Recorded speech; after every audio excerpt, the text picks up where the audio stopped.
Buenos días, bienvenidos a nuestro tiempo devocional Tu Palabra para encontrar el camino. Hoy es febrero 3 del 2025. Y vamos a continuar con la lectura de la Biblia con el libro de Deuteronomio, capítulo 5, versículos 1 al 33 y capítulo 6, versículos 4 al 18. Deuteronomio 5, 1 al 33 y capítulo 6, versículos 4 al 18.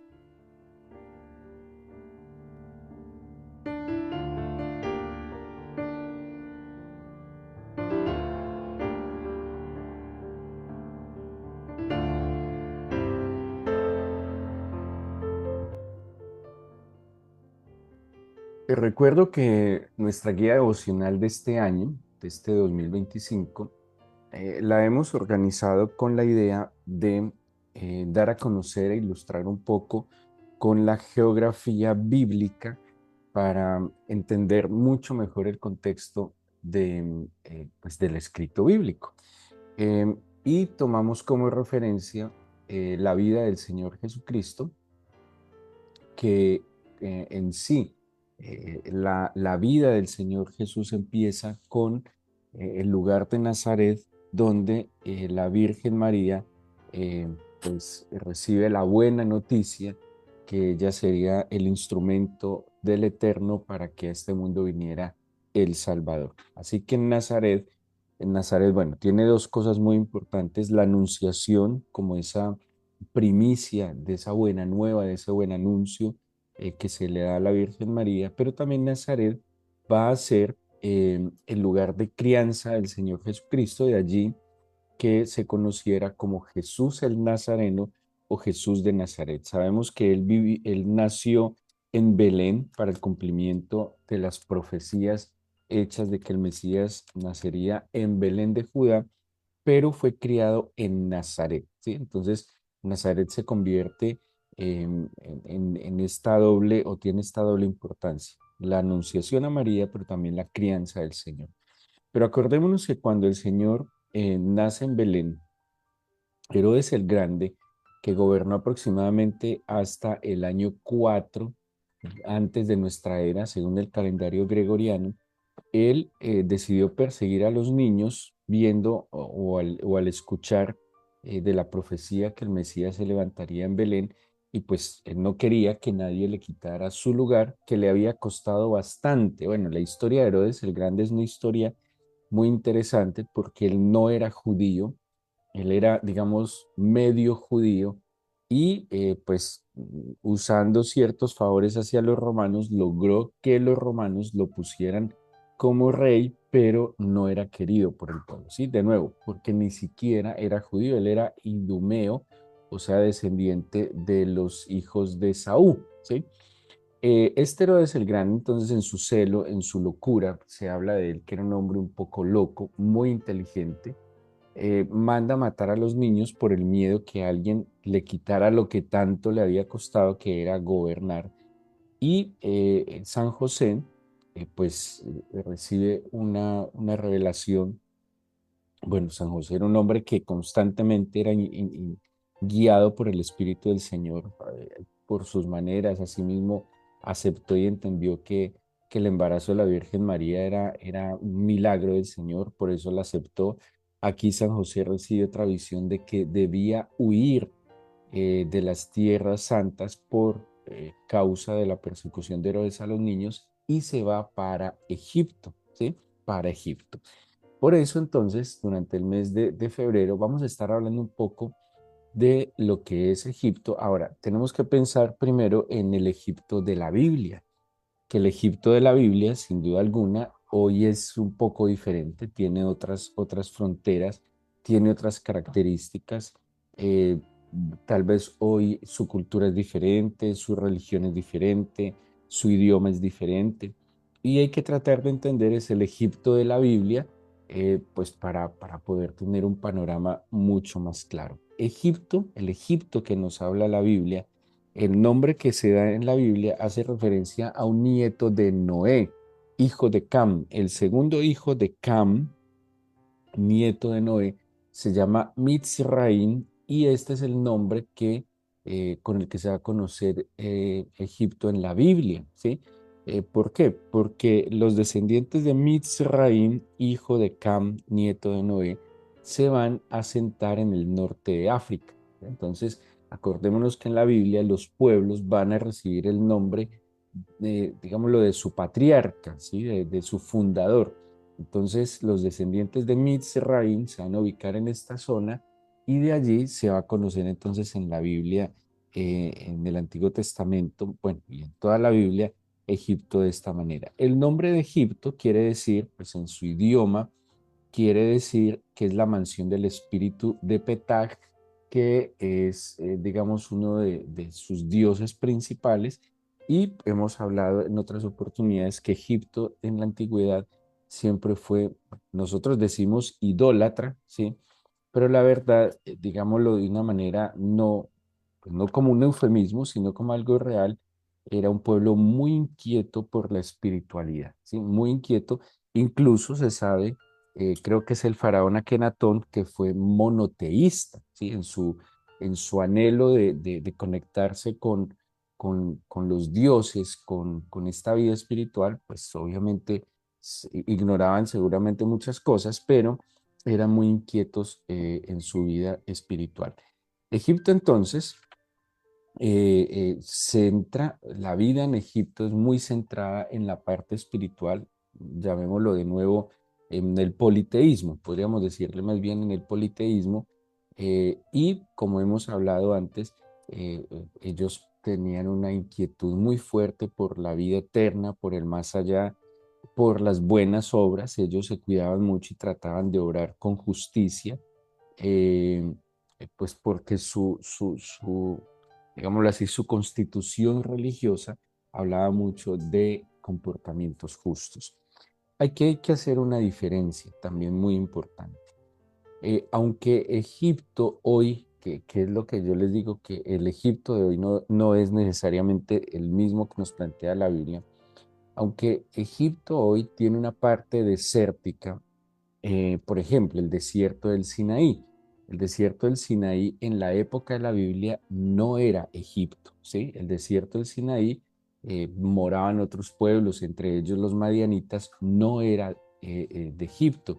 Egipto quedaba en lo que conocemos hoy como el delta del Nilo y toda la orilla del Nilo hasta el sur, hasta más o menos la ciudad de Asuán hoy, en límites creo que es con Sudán. Entonces, Egipto, aunque nosotros pensamos que era un desierto, ellos fueron sumamente inteligentes y toda la vida en el pasado y en el presente la organizaron en torno al Nilo, ¿sí? Entonces, cuando nosotros pensamos en un desierto en sí, Egipto no era estar en un desierto, Egipto era estar casi en un paraíso. Egipto digamos, un imperio que tenía muy buena comida, tenía agua suficiente, tenía muy buen medio de comunicación y todo se daba alrededor del Nilo, ¿sí? El desierto en sí ya era fuera de Egipto, ¿sí? El desierto es cuando ellos abandonan Egipto y se internan en el desierto de Sinaí para ir a la Tierra Santa. Eso es muy importante entenderlo para a la hora incluso de leer, comprender e interpretar la Biblia, ¿sí?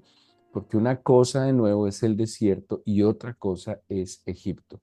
A ver, ahora pensemos. ¿Por qué los israelitas, cuando pasaban situaciones adversas, el anhelo automático era volver a Egipto? ¿Sí?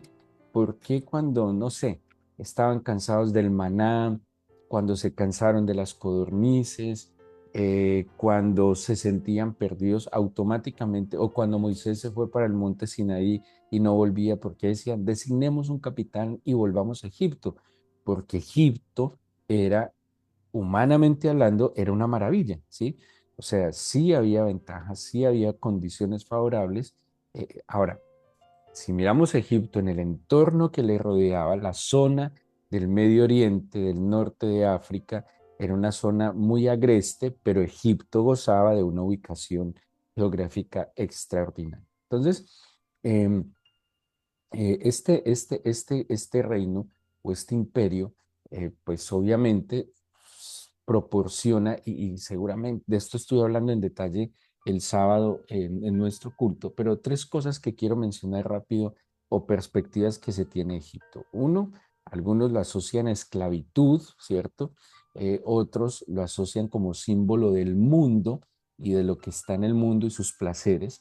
Y la Biblia pues nos da unas referencias de que Egipto es un refugio. Pero ninguna de estas perspectivas está equivocada porque en un momento Egipto fue un símbolo de esclavitud y su sistema de un obstáculo para que el pueblo de Israel, el pueblo hebreo, pudiera adorar al Señor. O sea, puntualmente, cuando Israel no sale de Egipto, cuando se queda acomodado en Egipto, se convierte en una fuente de esclavitud.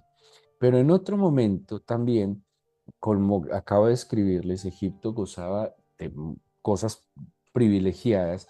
Era, digámoslo así, una, un país o un imperio próspero donde había condiciones, donde había beneficios.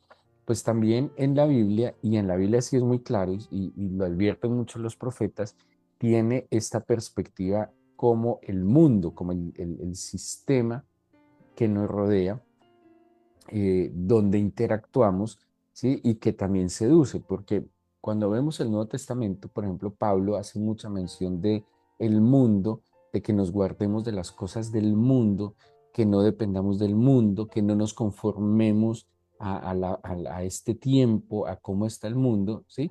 Y pues Egipto representa de alguna manera también esto, pero como en el caso de Abraham y Sara, Egipto fue refugio, eso está en Génesis 12, 13, eh, hubo también hambre en la tierra, dice Génesis 12, y Abraham y Sara descienden a Egipto.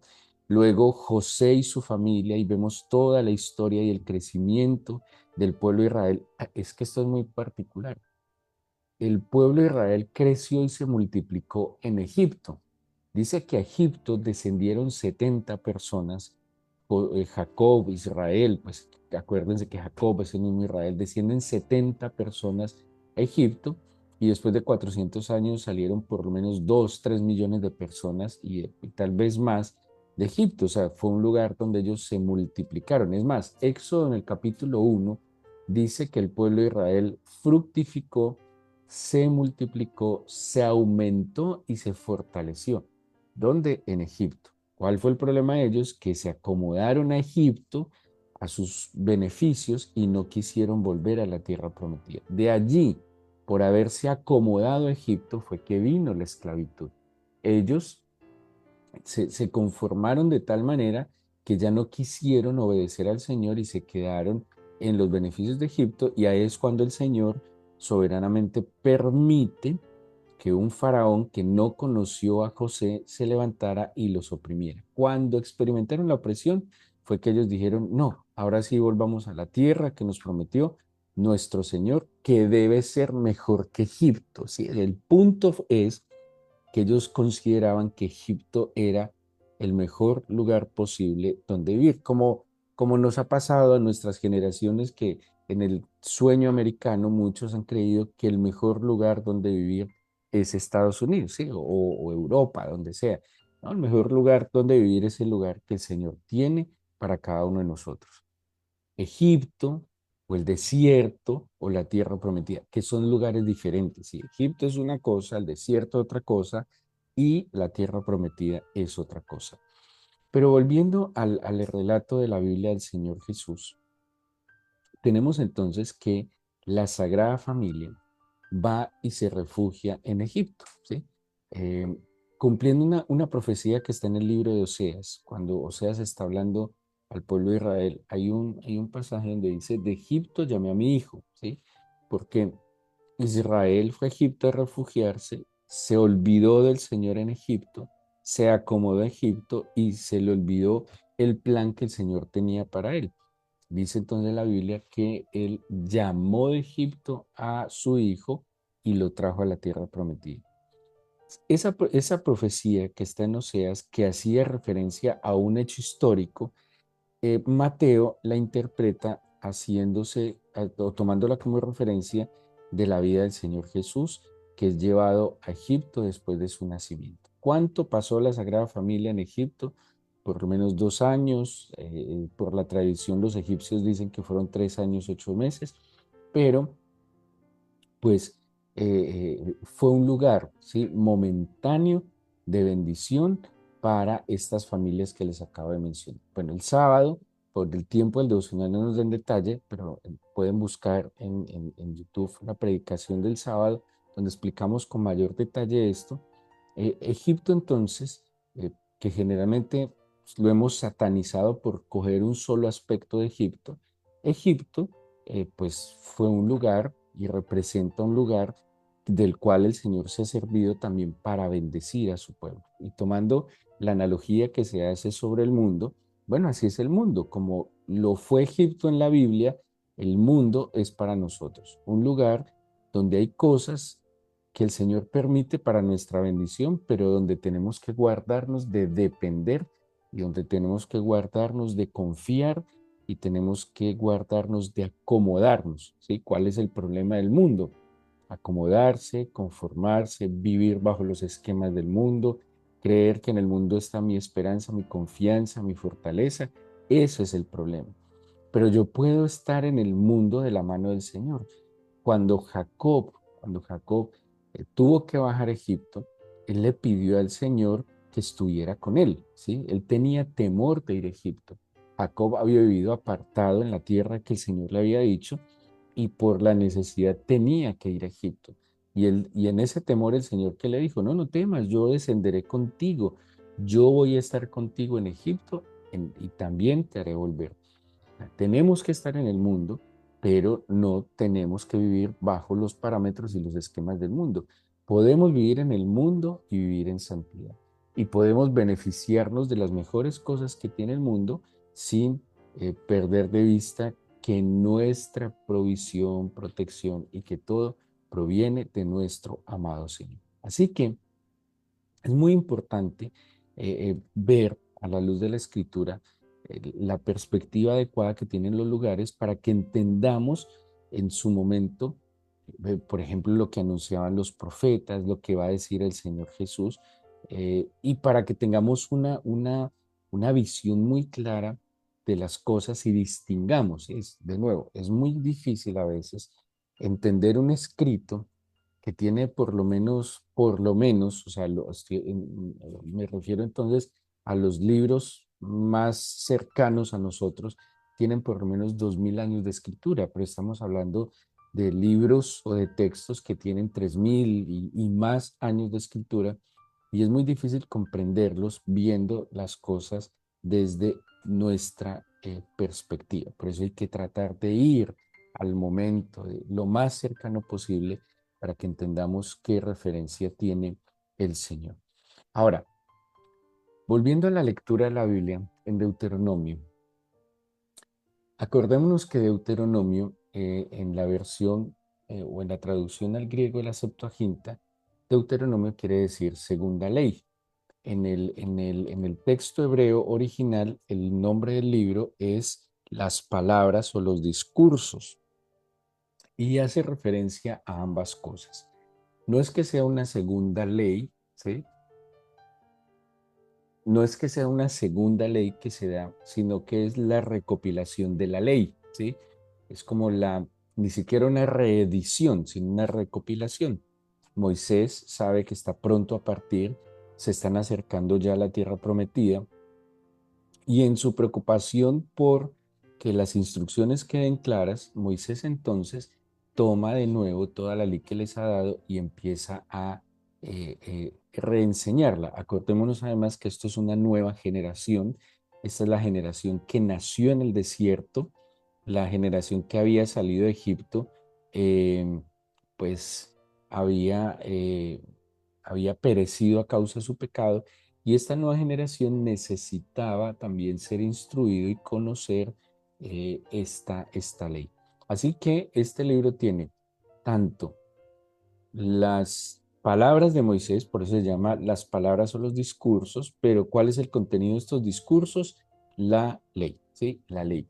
Así que en Deuteronomio vamos a encontrar un poco donde nos va a hablar, así empieza el libro, de la distancia, de los días, de lo que pasó un poco, ¿sí? Contando un poco lo que ya había pasado, pero centrándose especialmente en o en la promoción, ¿sí? O o en el pregón de estas nuevas leyes. Es un libro muy interesante que lo ubicamos geográficamente en toda la frontera del desierto con la tierra prometida. eh, Digámoslo, ubicándolo en la geografía de hoy, es todo el límite donde se unen Egipto, Israel, Jordania y tal vez un poco de Arabia Saudita, ¿sí? Como en toda esa zona, esta historia del Deuteronomio es que se empieza a desarrollar. También es muy interesante porque pues Moisés y Aarón van a partir a la presencia del Señor. Se va a dar el proceso de sucesión a Josué. Bueno, Caleb va a tener un liderazgo especial, pero quien va a suceder a Moisés va a ser Josué, porque se necesitaba un liderazgo con otras características, ¿sí?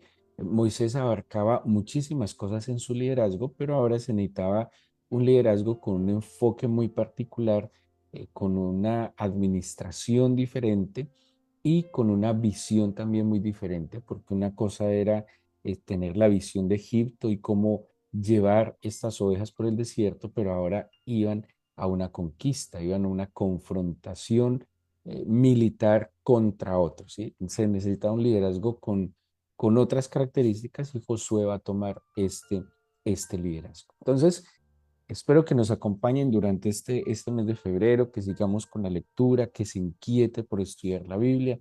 Aprovecho para invitarlos a nuestros seminarios bíblicos. La próxima semana empezaremos nuestros seminarios bíblicos de Antiguo, Nuevo Testamento. Nos pueden escribir pues a través del teléfono, el WhatsApp o nuestros correos electrónicos. Si les inquieta, si quieren seguir estudiando con detalle. La idea de los seminarios bíblicos es estudiar el texto en el contexto para que lo tengamos una mejor comprensión. Es bueno si usted está siguiendo la lectura de la Biblia con nosotros eh, y le ha gustado la lectura de la Biblia, pues estos seminarios le van a ser muy útiles.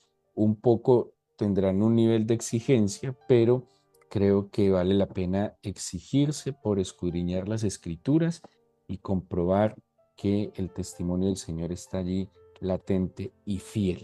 Démosle gracias al Señor entonces, empezando este nuevo mes.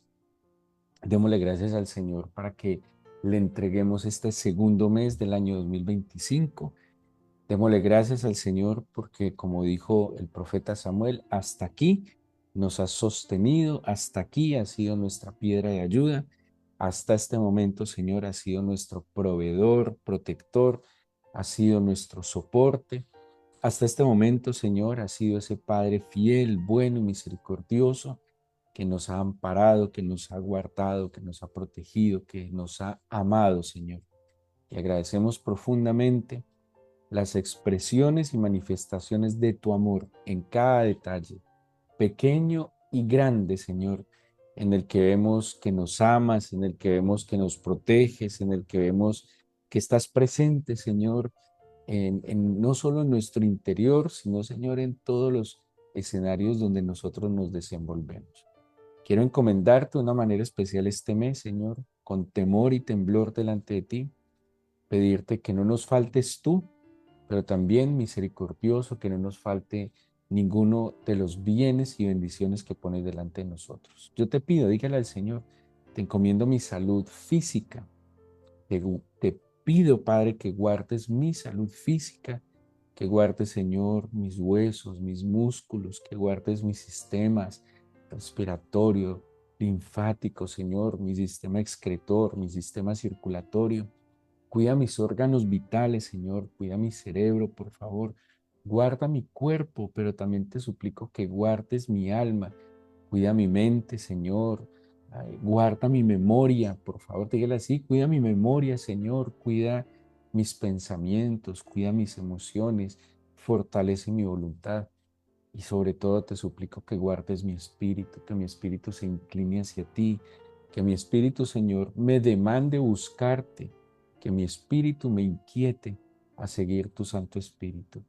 Oremos, Señor, pidámosle al Señor que guarde y bendiga a nuestra familia y que traiga la salvación y la conversión a los que nos rodean, Señor. Revélate a nuestros hijos, revélate, Señor, a nuestros padres, a nuestros hermanos, date a conocer. Trae la luz de tu Espíritu para que sean libres de las tinieblas de la ignorancia, Señor, y del mal. Y déjanos ver en este mes de febrero una vez más, Señor, tu misericordia, dándonos lo que necesitamos, pero aún misericordioso, cumpliendo los anhelos de nuestro corazón. Que tu paz, que sobrepase el entendimiento, que tu bendición, Señor, que enriquece y nunca añade tristeza, y que tu presencia nos acompañe, Señor, como lo has hecho hasta ahora durante este mes de febrero. Te lo pedimos, amado, en el nombre de Jesús. Amén.